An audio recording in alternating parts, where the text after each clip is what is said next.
Okay, Bismillahirrahmanirrahim. Assalamualaikum warahmatullahi wabarakatuh, and a very pleasant morning. We bid to our respectful lecturer and supervisor, Dr. Fahana binti Sabri. So today, our group will present to you on the topic of chemical dependency and depression for the requirement of the subject dual diagnosis modality. So first and foremost, I would like to introduce our group members. So it consists of first myself, Sarah Safwan bin Abu Seman from Ministry of Health. The next group member is Mr. Utaya Kumar, anak lelaki Paramasiwan from Prison Department. And last but not least, Teacher Nurul Atirah binti Fauzi from Ministry of Education. So today we will present to you based on a movie titled I Smile Back. So I Smile Back is a 2015 American drama directed by Adam Salke and based on the 2008 novel of the same name by Amy Koppelman. So this film stars Sarah Silverman as an upper middle class wife and mother struggling with mental illness and substance addiction, named Lenny Brooks. So Lenny Brooks is an attractive, intelligent suburban wife and devoted mother of two adorable children. She has the perfect husband named Bruce Brooks and a pristine house and a shiny SUV. However, just beneath the facade lie depression and disillusionment that send her careening into a secret world of reckless compulsion.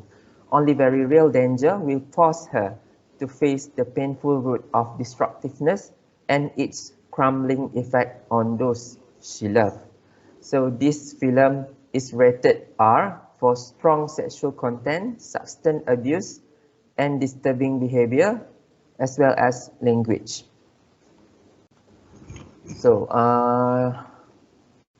the character demography. So in the character, the main character named Lenny Brooks. She is a female housewife mother, age 39 years old. She is currently unemployed, but a full-time housewife. So she currently married with 2 kids. Her spouse is Bruce Brooks. Her kids, she has 2 kids, son Eli Brooks, 9 years old, and daughter Jenny Brooks, 7 years old. So her sexual orientation is heterosexual, and she came from New Jersey, USA. So for the presenting problem, due to her reckless addiction behavior, drug addiction behavior, which has gone too far, her husband Brooks has brought her to drug rehabilitation treatment for a month. So initially she resists rehabs, but eventually she embraced the treatment, realizing to get better and undergone the recovery process because she really loved his family, especially her children. So she also undergone psychotherapy with a psychiatrist during the stay at the rehab and eventually make enough progress after a month to return home to her family. However, after she returned home, things got normal again and tripped her to creep back into the previous problem. She did not receive very much emotional support from her husband, as well as from the environment. So one event after another started to trigger and put her at a high risk to relapse. Her resentment of abandonment recalled after she met her long-gone father after 30 years later. She recalls all the misery and sadness that she has been kept for herself for a very long, and her husband also feels intimidated by her lies and addictive behavior post-rehabs. She also found out that her best friend Susan is expecting a baby soon, to whom she betrayed and had a casual sex with her husband Donnie previously, and her son is developing anxious tics, which she blamed herself for the heredity genes. Her depressive symptom of sleeplessness, fatigue, malaise, and intense feeling of sadness, uncomfortable, enraging, sickening starts to crawl back after 2 weeks. After 2 weeks, he came back from the rehab. So she had a suicidal ideation by taking her hands off the wheel and drive through a red light, but unfortunately, she survived. Later, she returned to consume alcohol, snorting cocaine, taking sleeping pills, and promiscuous sex attempt at a local bar as a symptom for her trying to relieve herself of her fears, sadness, emptiness, and to have a moment of being able to feel numb, and in those moments not have the anxiety that's so all-consuming for her. So she was badly injured and bleeding heavily on her face as she had been smashed to the wall by the stranger man who she had random sex with. Then she returned home but looks very blurred and blunted. Her depression seems so heavy. Her will to self-harm is greater than her will to live. So this is the client's timeline. As from the presenting problem that I present to you, so it is clearly that she had been abandoned by her own father since she was 9 years old. Then by the time of 30 years old, she get married to Bruce, and when he conceived her first son when she was at 31st years old, and later when she reached 30 years old, she conceived her second daughter, Jenny Brooks.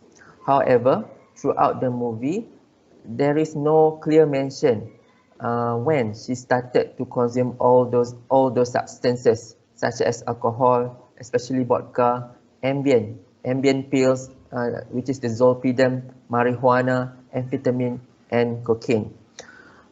In the movie also mentioned that she has been prescribed with lithium, however, did not comply. And furthermore, there is no clear diagnosis has been mentioned in the movie. At 30 years old, she has been to rehab for a month, as mentioned just now, and she also experienced relapse with cocaine and alcohol after getting out from the rehab. So for the family history, so as we can see from the timeline just now, so she has been abandoned by her father since she was 9 years old. So this is the stem problem of her depression. So she had a brother and still contacted him, but always argue and fights about their father. Her brother keep updating about her to his father. So by the time she met her father after 30 years old later, so she was surprised that her father know about her life. And during the meeting, her father also mentioned that her grandmother was also an alcoholic. She has been married to Bruce Brook, a successful insurance salesman with 2 kids. However, her husband travels frequently for works, so that's why most of the time she feel lonely and empty at home. For the social relationship throughout the movie, as can be seen, she is unemployed and devoted herself as a full-time housewife. So she only has a best friend named Susan, who always help her with the kids at school. However, she had an affair with her best friend's husband Donnie and had a casual sex in the afternoon after sending her kids off to school almost every day. So for the medical and drug use history, she has been prescribed with lithium for her mood stabilizer, but did not comply with this medication due to unwanted side effect of having weight gain. However, no apparent manic episode or elevated self-esteem was observed throughout the movie. There was also no apparent diagnosis indicated for the lithium. So the time period of her stated taking this medication was also not mentioned. However, from this medication history, there would be three possibility of diagnosis that maybe she was misdiagnosed or being diagnosed. But there is a strong evidence that she is currently undergone a major depressive disorder. So she has been consuming alcohol, especially vodka, snorting cocaine, marijuana, taking sleeping pills, Ambien or Zolpidem, and smoking cigarettes. However, there is no information when she started to consume with this substance and become dependent. So for the counseling history, so the only talk therapy that she received was during her stay at the drug rehabilitation center. However, there is no follow-up session with psychiatrist or counselor post-rehab was observed throughout the movie. So that's all for my part. So I will pass my presentation to our next group member to present on the assessment and diagnostic. So please welcome Teacher Atira to deliver your presentation. Thank you. Okay, thank you, Sareh. I will explain about assessment and diagnostic. It divides into three sections. First, stimulant use disorder. Second, major depression disorder. And third one is specifier to depression disorder. For the first one, Lenny fulfilled the 10/11 of diagnostic criteria for stimulant use disorder according to DSM-5, page 561. Among them are the client consumed cocaine over a longer period of time. Criteria number 1, she attempted to reduce her cocaine use by seeking treatment at a rehabilitation center, but her efforts were futile. Criteria number 2, she spent a great deal of time in her house bedroom to use the cocaine. Criteria number 3, without Donnie knowledge, Lenny entered Donnie's office and steal the stock of cocaine. Criteria number 4. She has failed to fulfill crucial responsibility as a housewife, such as forgetting to check emails given by the school.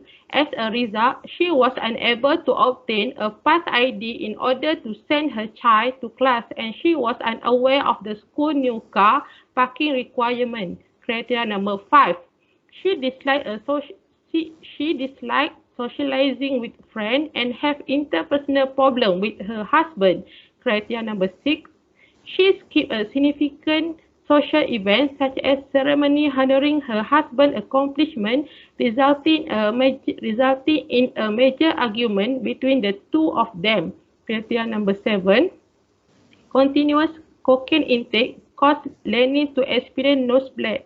Criteria number 8. She persists to use cocaine despite being aware of the negative effect it has on her son, Eli Grove, and learning performance at school. Criteria number 9. And when she discovers a shortage of cocaine, she will continue to meet Donnie to obtain it. Criteria number 10B. Next. For major depressive disorder, Lenny was exhibiting 6/9 symptoms in the movie according to DSM-5, page 161. Even though she has a loving husband and adorable children, she is always depressed, feel empathy, and sad on a daily basis. Symptom number 1, she turned down her husband's invitation to accompany her to the conference for a variety of reasons. Symptom number 2, she suffers from insomnia and is unable to sleep every night. She also has hypersomnia, a condition in which she is unable to get up early in the morning due to the drowsiness. Symptom number 4. She always appears fatigued every day, in addition to be overly thin and lacking in appetite. Symptom number 6. Next. She is proud of her children's accomplishment, but she thinks she does not deserve to be their mother. Symptom number 7. Lenny cannot remember the date of her best friend's birthday party, Susan, so her friend must remind her several times. Symptom number 8. She has attempt suicide by allowing her car to be hit by another car after her act of snorting cocaine was discovered by her son and husband.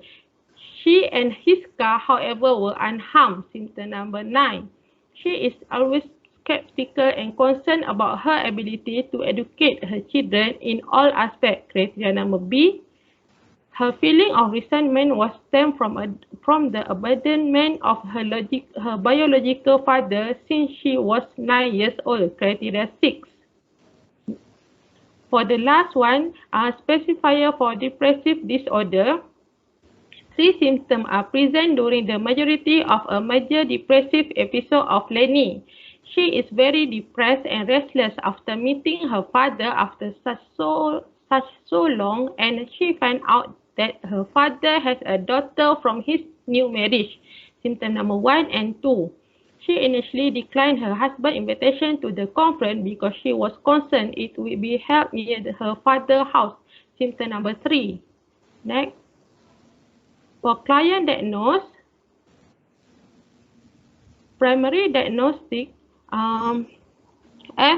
F40.20 stimulant use disorder, cocaine, severe, and secondary diagnostic F32.2 major depressive disorder, severe, single episode with anxious distress, moderate.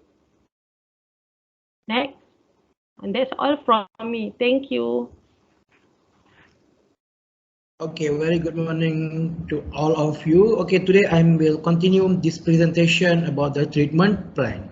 Okay, for the short-term goal for counseling, establish a therapeutic interaction so that the client is comfortable with the counselor. Identify the client's biodata, history of drug abuse, mental health issues, and family problems experienced by the client in more detail. For the long-term goals for counseling is increase the client's skill to handle the client's life without any problems. Second one is improve the quality of his relationship and interpersonal communication with others. Help client to increase self-confidence. The last one is helps change the client's behavior so that the client can reason to form an unbeat personality. Okay, next. Okay, in terms of pharmacotherapy, the most widely prescribed medication for depression are drugs such as fluoxetine, Prozac, citalopram, Celexa, sertraline, Zoloft. These drugs correct chemical imbalance by increasing the level of serotonin, a neurotransmitter that affects mood to the brain. In terms of psychosocial, clients are dire need of help and support from peer groups. This will help the client to live an everyday life after the treatment session. Treatment learn to identify and solve the client behavior problems. The different effective coping strategies will guide the client toward the new behavior. And then discussing the good and bad effect of drug abuse will help the client to recover from the drug abuse. Okay, in terms of psychotherapy, the appropriate therapy is cognitive behavior therapy, CBT. Cognitive behavior therapy aims to identifying automatic thoughts that doesn't help recovery process. CBT also challenging the wrong mind by using cognitive structuring questions. CBT also looking for more rational mind alternative to help reduce negative feelings and behavior. Okay, next. Cognitive behavior therapy. This therapy is a short term. Usually it will involving around 6 to 12 sessions over a 12-week period. Cognitive models for depression include the cognitive triad, which is an explanation of the wrong thought that occur when a person is depressed. A triangle includes a negative view of oneself, negative interpretation of present and past experience. The last one is negative expectation of the future. While we conducting cognitive behavior therapy for this client, I hope that client can recover from the dual diagnosis problem. That's all from our group. Thank you so much. These are the reference that we are referred. Thank you so much. Have a nice day.